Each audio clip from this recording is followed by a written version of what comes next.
Nighttime is a time of like frivolity and kind of going a little bit crazy.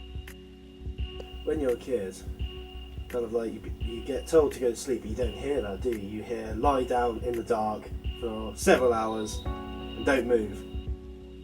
Nighttime is a time for escapism for some people, but for others it's entrapment.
It's Sarabada, people watch her throw down, make you react.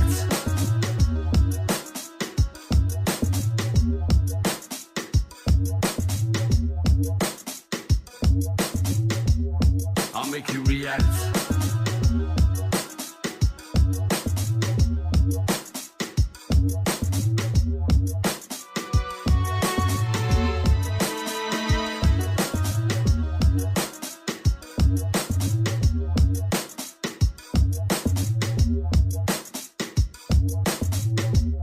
I'll make you react.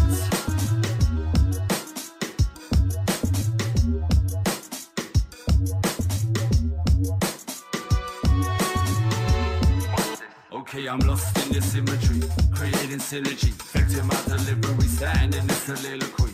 Okay, I'm living this anomalous anomaly, it's time. I got to use my commodity, now everybody's on my case, always running on me.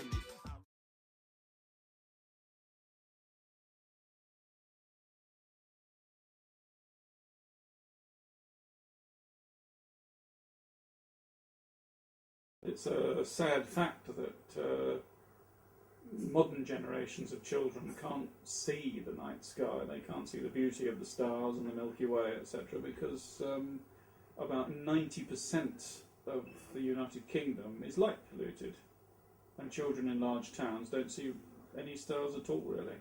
So I think that we ought to try and get this part of the environment back. It is half of our environment from horizon to horizon, and strangely it's the only part of our environment that has no protection in law.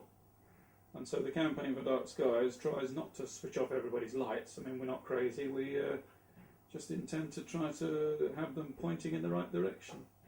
The secret of good star quality lighting is simply that light should be, first of all, well directed, i.e. shine only where they are needed, which most lights don't, and secondly, they should be of minimum power for the lighting task.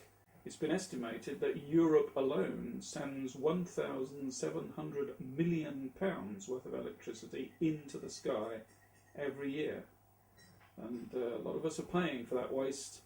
And I think it's about time that people woke up to the fact that light pollution is a real waste of their hard-earned money.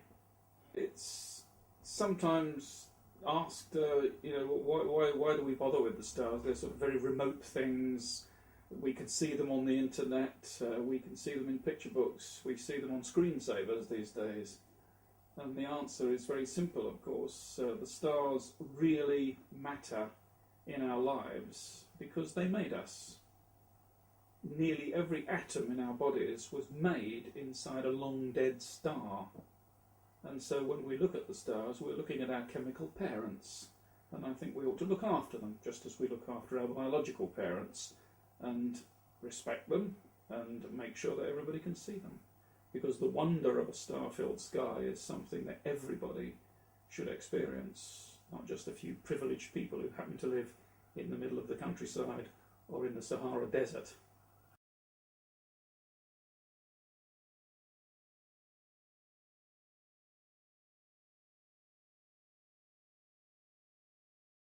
I first noticed it because where I live in the countryside in Muchelney, it's the smallest village you can imagine, and there's no post office, there's no pub.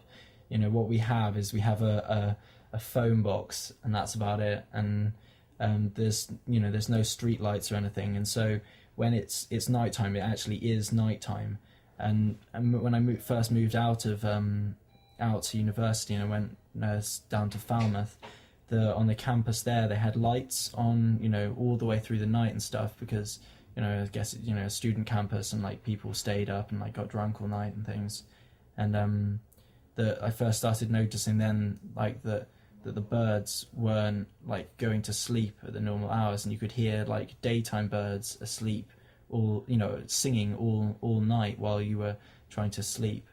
And I still hear that sometimes here, and I think it's kind of strange, and also it's like a weird way of looking at the way that like the human world is kind of impacting upon like nature, and how we're kind of disturbing like kind of natural rhythms and things.